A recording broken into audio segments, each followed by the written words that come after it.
Hello, everybody, and welcome to the Doctor's Notes podcast by Doc's Castle Media, a podcast I created to share the notes of one of my favorite reality shows ever, Big Brother USA. I'm your host, Doc, and I'm here to talk BP perspective from Doc's point of view. So here we go.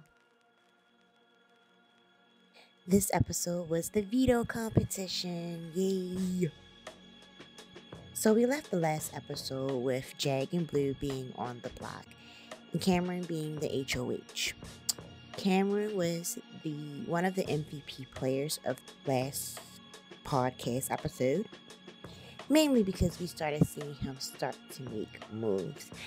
I think he continues to show his moves in this episode, but I want to say that this episode was kind of a little dry. Like, it wasn't that much information or anything that was new that we already didn't really know that was going on in the house, actually. So this was not a episode that I felt was that exciting.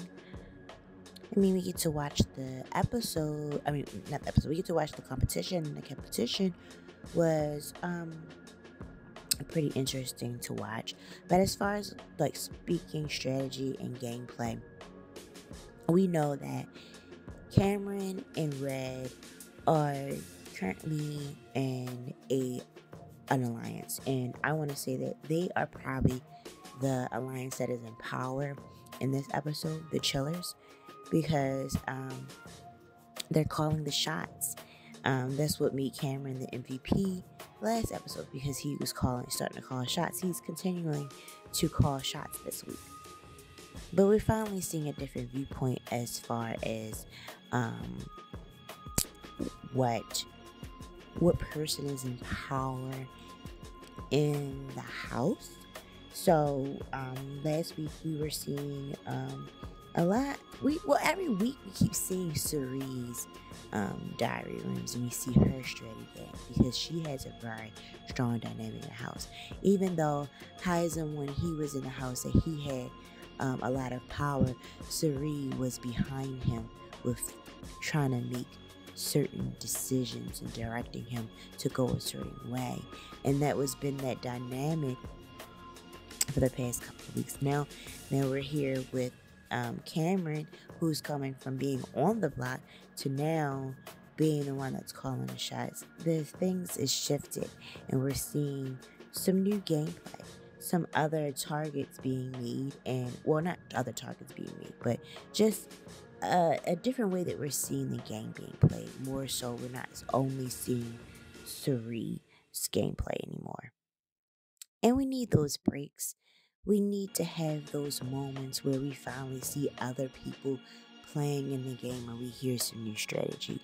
I don't know what it is sometimes with the way that production of CBS lately, they just have these dynamics in the game where they're only showing, where we're seeing them play basically two sides of the house, because that's just literally how they play. But in this season, what I'm seeing is we've had two sides of the house that then broke up into threes, that broke up into fours, that we got multiple two people alliances. We're seeing people play the game how they should be played, but at the end of the day, when it comes down to evicting someone out of the house, they still vote with the house, which is boring. It's really boring. So the house eventually still tips from right to left continuously because they want to continue to vote unanimously, and I hate that. But what we have a two-person alliance now that seems to be in power, the Chillers, Red and Cameron. They're calling the shots this week. But I feel like a mistake could have been made this game. But it's just because people don't know who to trust, who they can trust at the moment. So what I've seen in this episode is Cameron, he might have made a mistake in making the move to tell Matt about him trying to basically maybe target Izzy, Felicia, or Cerie, because they're a three-person alliance that seems to be strong at the moment. That are outside, even though they're in the same Legend 25 fake alliance that they have. He knows that him and Red are on the outs of their 3 people alliance. They've always been strong. Ever since what they said, I think Cameron said day 2, he's always seen how strong Felicia, Suri, and Izzy are. So that impacts how they're playing with Legend 25. Neither Cameron or Suri sees that Legend 25 is a real alliance that's going to take them to the end. Cameron knows that he needs to target Suri, Felicia, and Izzy at some point because he knows that their alliance is strong and they're not going to take him to the end. And he's a threat to them. Even though he's working with them in this alliance, he has already heard or from Red in the last episode that Izzy wasn't too happy about his win for HOH. So he's already concerned about Izzy in some type of way. He's more likely to backdoor Izzy because she's outwardly showing in her nonverbals that she don't even trust him. So he knows that he's working with Red to try to get at least Izzy out. She's a threat. And we go through this episode trying to see if whoever wins the veto would take someone off the block for them to have this backdoor situation. Now, I don't think Cameron and Red are as ruthless as it seems to be with Suri and her trying to convince people to backdoor people and how they successfully backdoor Heisem.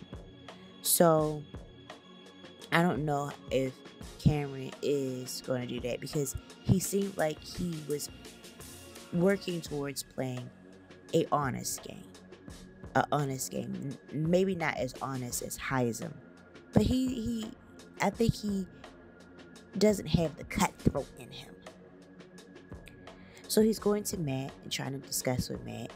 And Matt, I think people underestimate Matt because he's deaf, so they're telling him things and he's quiet probably, don't really talk as much. But Matt gets this information, and because Mac is still seeking for his person that he's going to play the game with, he takes this information that he hears about Suri, Izzy, and Felicia and takes it to Suri.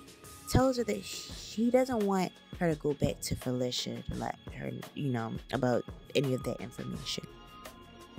Which through Twitter tells me that she didn't did it, but I will get to that later. But basically, Matt is looking for his playing buddy, and he's confiding in Suri with this information because he wants her to play with him and take him to the end. I think Matt, that's a good gameplay for him, but Suri is solid with who she's going to work with, and that's her son. Honestly, that's who she's going to be solid with. I feel like no matter what they're going to go through in that house, even if they get into anything in this house, they are still going to work as hard as they can to take each other to the end of the game. So it's just sad for Matt because I don't know who could be the right person for him to work with. Who could he pair up with at this time? I wish he would probably pair up with, really genuinely pair up with Jared. But, who's going to pair up with someone who's, not Jared, Jag. I genuinely want Matt to pair up with Jag. But who's going to pair up with Jag if Jag's on the block? Honestly. So let's go on and talk about the veto competition. The veto competition for this episode was called Artifact Stack. And it was basically a mental competition, a puzzle game, where they would weight artifacts to basically to get words. I think they had to get letters out of a chest.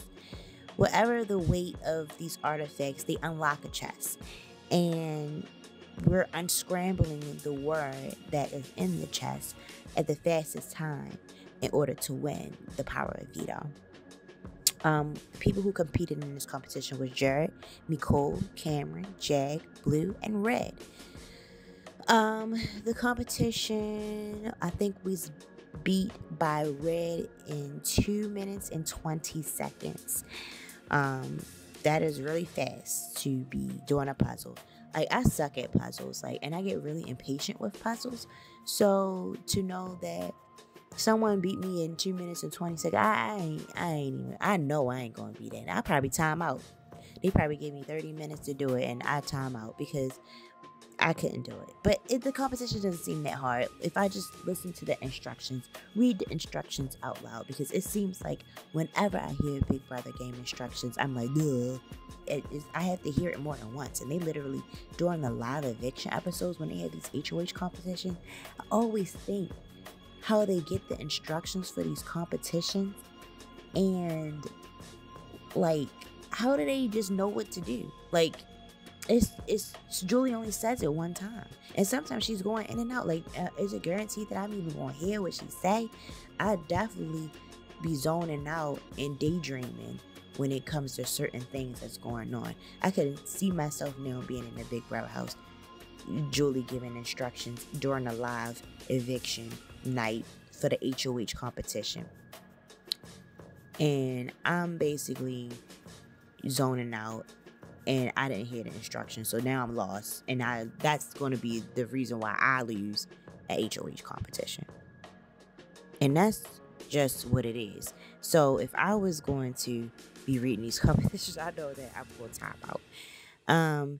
Everyone did pretty good. I think they had some fast times, but Red, he took the cake, he won, and basically he's working with Cameron. So where that leaves us when it came to who's getting off the block? No one came off the block. Red plays his part in keeping the nominations the same for the chillers. And because of that, there's really not any worry for anyone else in the house. And there isn't any kind of inkling that there will be a back door, but Sari definitely is aiming to backdoor Cameron or Red if the opportunity comes where anyone from her alliance wins. Cameron still chose to be loyal to the Legend 25, even though he knows that the alliance is fake. Will this bite him in the ass next week? Who knows? Because he can't compete in the HOH competition. So who knows what will really happen? And who's going to go out the house this week? I don't know.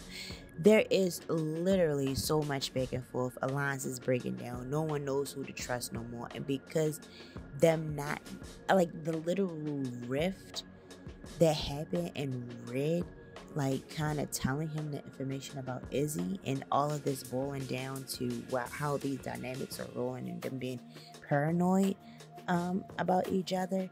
Like, come on. Legend 25 don't exist. This alliance is over with. I kind of felt bad to see Nicole compete in the veto competition and say that she wanted to keep the nominations the same because she was playing for Legend 25. And I think that's just because Cameron probably saying, yeah, doing this for Legend 25. But honestly, Nicole, no. You don't even need to. Like, I'm glad she ain't even win. Because what? Everybody was probably gunning for this competition except for Cameron. But, Red, it worked. And he been the priority at the chillers. So, keeping the noms the same. In Cameron's case, that's good. It's good for their game. They might go on a block next week, though.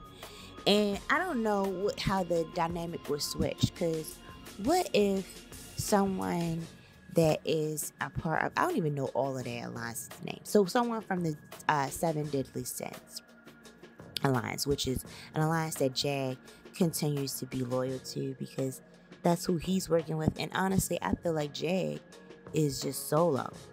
He alone in the house. Like, they got these alliances, but he just seems ostracized to me.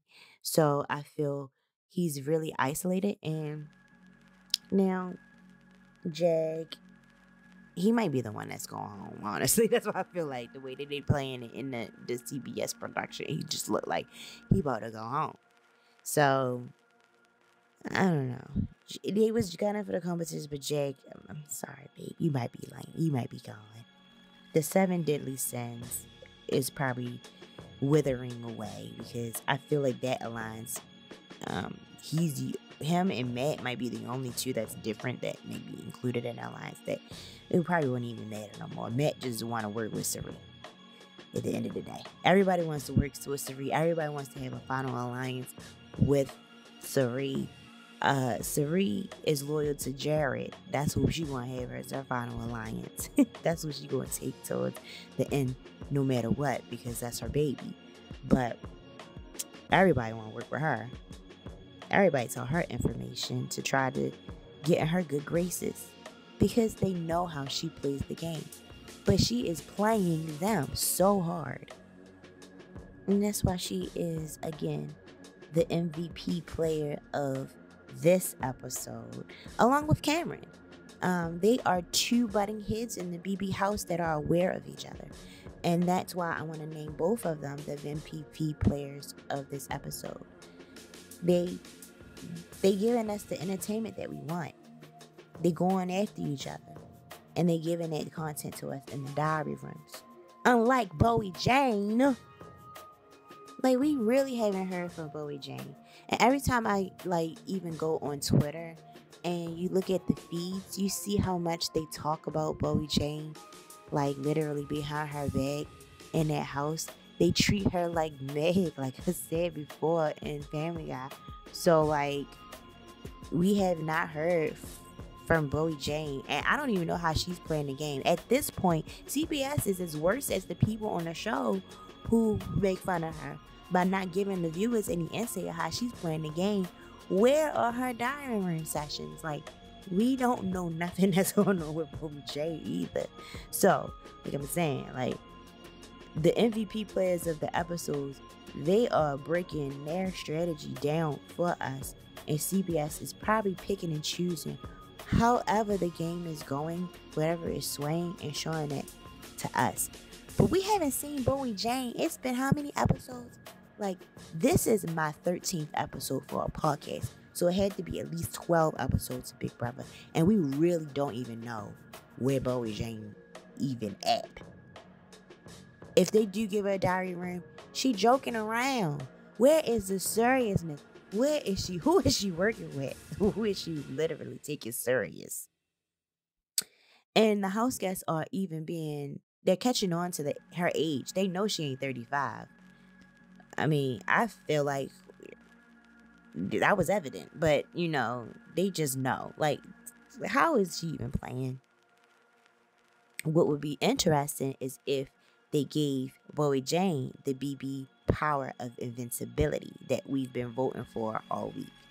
I don't know if we know who won that yet. I think they'll reveal it in the episode on Thursday night. But it would be crazy if we, America, gave BB power of invincibility to Bowie Jane. Because literally, I just want to see her be in the show. I want to know what's going on. So, but it don't seem like that. I think the best candidate to win the BB power of invincibility, because honestly, Bowie Jane probably wasted. I think it would be Jag. If we all voted and Jag was sitting in that seat and he won that BB power invincibility and it impacted the eviction night in some type of way, he was able to take himself off the block, and then they will be able to replace him, then that would really be one hell of a power. And I think that could be a moment that could possibly, if Cameron still was able to make a nomination decision, I think he could take out a strong player out of the 3 that he's thinking about targeting anyway. He could literally backdoor Izzy at the last minute. But would it work? Like, who is everybody going to just go in and vote out Izzy if that happened? And I think that the BB power of invincibility probably still wouldn't give Cameron that a power, to make the choice of choosing someone else to be on the block anyway. The BB power of invincibility, say if Jag won that and took himself off the block, he probably could make the decision himself of who could replace him. Now, Jag is working in the 7 deadly sins, so there will be nobody that would be in that alliance. So it probably would be Red. What if Red would have been replaced if Jag got the BB power of invincibility? That could turn some things up. That could definitely turn some things up. So, but we'll see. I don't know what the power is. We'll see in the episode on Thursday night. Now, I want to talk about Twitter updates. Boom, boom, boom, boom. All right. So, in the episode, we saw that Jared has revealed that his mother is in the house. But he did not reveal the right person. I think he's telling Blue and trying to give her clues about who could possibly be his mom. Blue says in the diary room that she thinks that it is Suri, which she is correct. But you could tell that she has some suspicions, and on the live feeds, they've been showing her questioning Felicia, just talking to her, trying to dig deep and get to know her to see if she's going to reveal any type of information that says that Jared is her son. Everybody knows this is silly. Literally spending your day just sitting with Felicia, just trying to talk to her. Felicia knows something up. But I think Sari, if she was watching that or seeing any of that, her and Jared probably was in a room somewhere joking and kikiing in the back because they know the truth and Blue is trying to sift out. Blue know though. She knows. Especially if he done told her that his mom is a big Survivor fan and he been in this realm of reality television for a while now. Like, come on. She knows. She told America. She told us. But her position being on the block also is revealing some cracks that are forming between Jared and Sari. They have disagreements about keeping Blue. Sari is more so she wants to vote Blue out, and that's mainly because she don't really like their dynamic of the relationship, that it could basically bring Jared mind off of focusing on the game the longer that Blue is in the house. But Blue and Jared, it's a benefit to Jared because he is working with her. So if you look at it and from each person's perspective, you can see a benefit or where she doesn't fit in with their 2-person gameplay. Because at the end of the day, if it became a 3-people game or alliance for them, I think they taking Izzy with them before Blue. So it's cracks forming, and Jared is having disagreements about Izzy. So if he's having disagreement about Izzy, he's bringing these things to Sari, and Sari's having disagreements about Blue. There are definitely cracks between them, but at the end of the day, they are blood, and it looks like that they are living in a dynamic where blood is thicker than water, and they might stick with each other throughout this game. But who knows? I think it'd be interesting if he turned on his mother. That's good TV right there.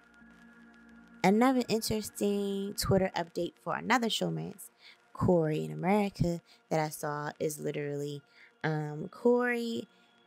He is such a cute little, guy in the game because he's so young. And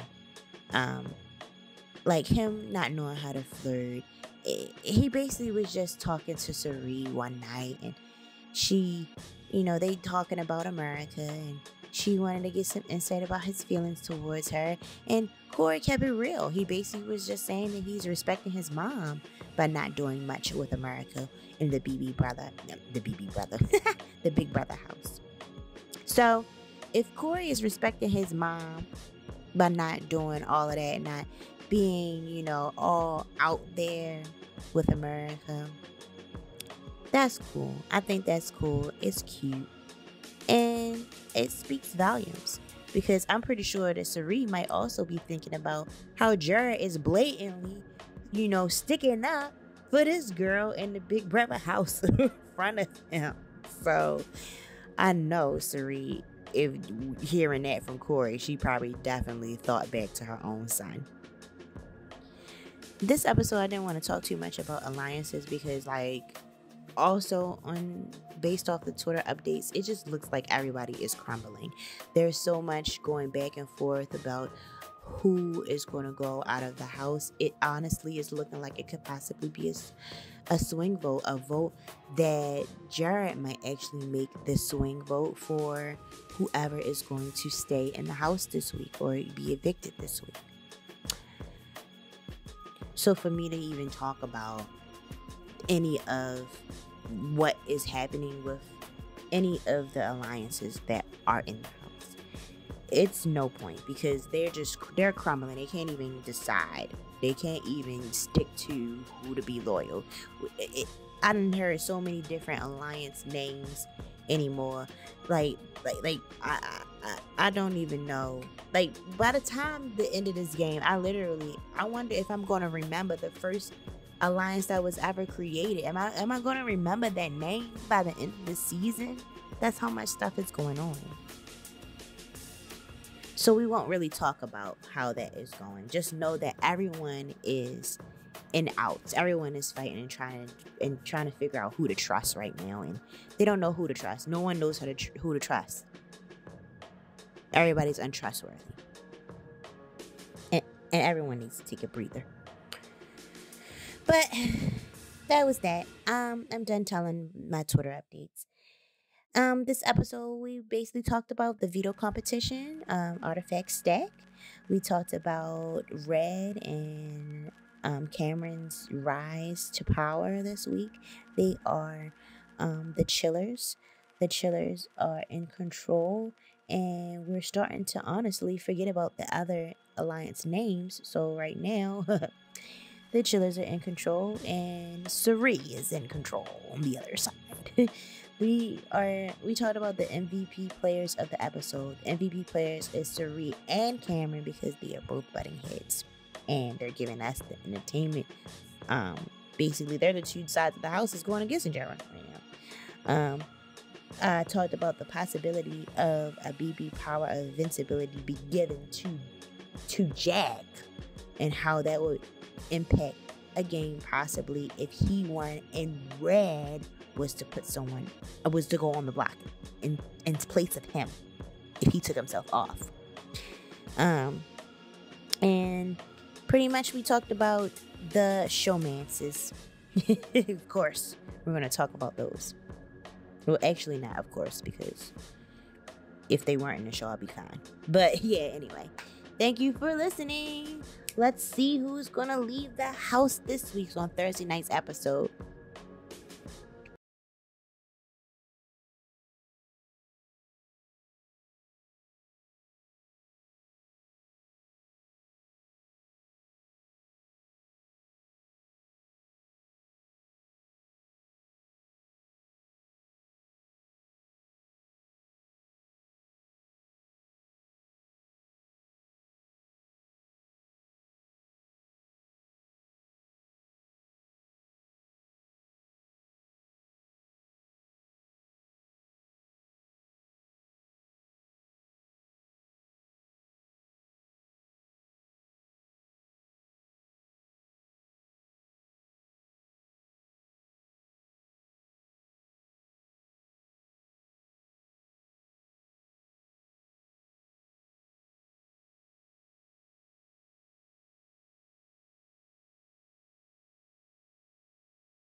Thank you so much for tuning into the Doctor's Notes podcast. I hope you enjoyed today's episode. And if you found value in what you heard today, don't forget to subscribe to our podcast and leave us a review on your favorite podcast platform.